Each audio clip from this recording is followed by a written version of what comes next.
Hi friends, moms വീട്ടിലേക്ക് എല്ലാവർക്കും സ്വാഗതം. അപ്പോൾ ഇന്ന് നമുക്ക് കോളിഫ്ലവർ കൊണ്ട് ടേസ്റ്റി ആയിട്ടുള്ള ഒരു ഫ്രൈ ഉണ്ടാക്കുന്നത് എങ്ങനെയാണെന്ന് നോക്കാം. അപ്പോൾ അതിനായിട്ട് ഇവിടെ ഞാൻ ഒരു ചെറിയ കോളിഫ്ലവർ എടുത്തിട്ടുണ്ട്.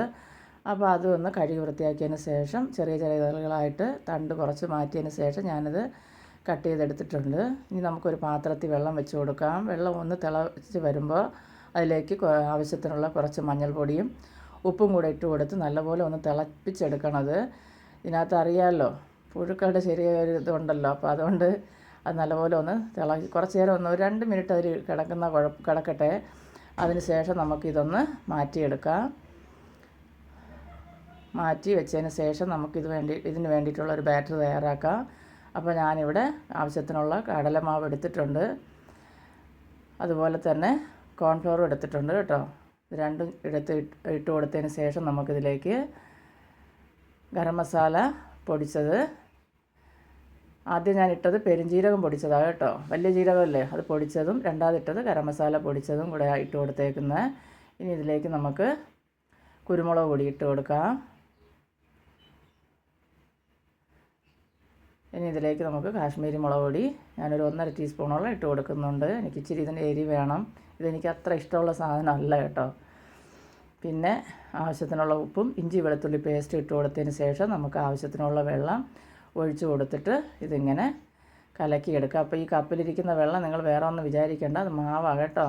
അപ്പോൾ ഈ മാവ് ഇച്ചിരി ലൂസാണ്, ഞാൻ ഇച്ചിരി കൂടെ പൊടി ചേർക്കുന്നുണ്ട് കേട്ടോ. അപ്പോൾ ഇത് ലൂസായിപ്പോയി, മാവിന് ഞാൻ ഇച്ചിരി കൂടെ പൊടിയൊക്കെ ചേർക്കുന്നുണ്ട്.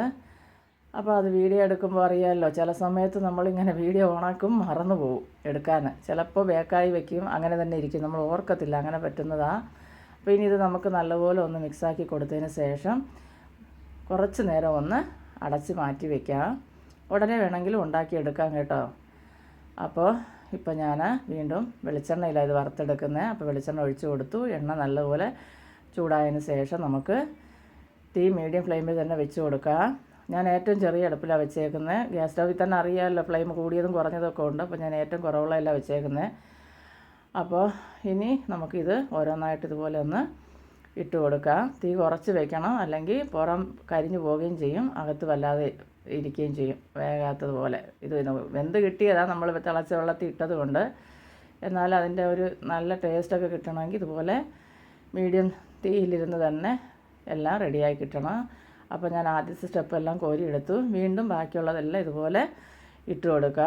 നല്ല ടേസ്റ്റാണ് കേട്ടോ. പിന്നെ ഇതിലിങ്ങനെ പുഴു ഉണ്ടെന്നുള്ള ഒരു ഇതുള്ളതുകൊണ്ട് നമുക്കൊരു മടി എന്നുള്ളതേ ഉള്ളൂ, കഴിക്കാനൊക്കെ നല്ല ടേസ്റ്റാണ്. ഈ ഒരു കാര്യം കൊണ്ടാണ് എനിക്കിത് ഇഷ്ടമല്ലാത്തത്. അപ്പോൾ ഇതാ തിരിച്ചും മറിച്ചും ഇതുപോലെ ഇട്ട് കൊടുത്ത് നമുക്കൊന്ന് മൂപ്പിച്ച് കോരിയെടുക്കാം. നല്ല പോലെ കണ്ടോ, കളറൊക്കെ മാറി നല്ല മുരിഞ്ഞ് വന്നിട്ടുണ്ട്.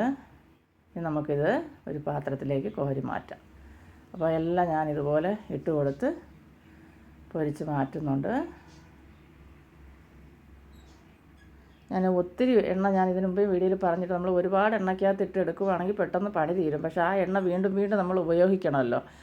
അപ്പോൾ അതത്ര ഹെൽത്തി അല്ല, അതുകൊണ്ടാണ് ഞാനിതിങ്ങനെ കുറേശ്ശെ എണ്ണ ഇച്ചിരി ഒഴിച്ചിട്ട് ഇതൊക്കെ ചെയ്തെടുക്കുന്നത്. അപ്പോൾ ഇച്ചിരി താമസിക്കൊന്നുമല്ലേ ഉള്ളൂ. അപ്പോൾ ഞാൻ അതിൽ ഒരു 2-3 തണ്ട് കറിവേപ്പിലയും കൂടി ഇട്ട് കൊടുത്ത് ഒന്ന് മൂപ്പിച്ചെടുത്തിട്ടുണ്ട്. ഇപ്പോൾ കണ്ടോ, നല്ല അടിപൊളി ടേസ്റ്റിലുള്ള നമ്മുടെ കോളിഫ്ലവർ ഫ്രൈ ഇവിടെ റെഡി ആയിട്ടുണ്ട്. അപ്പോൾ ഇതെല്ലാവരും ഒന്ന് ട്രൈ ചെയ്ത് നോക്കണം. ഇതൊക്കെ എല്ലാവരും ചെയ്ത് നോക്കിയതാണ്. അപ്പോൾ ഈ വീഡിയോ നിങ്ങൾക്ക് എല്ലാവർക്കും ഇഷ്ടപ്പെടുവാണെങ്കിൽ എൻ്റെ ചാനലൊന്ന് സബ്സ്ക്രൈബ് ചെയ്യാനും ലൈക്ക് ചെയ്യാനൊന്നും മറന്നു പോകല്ലേ. ബായ്.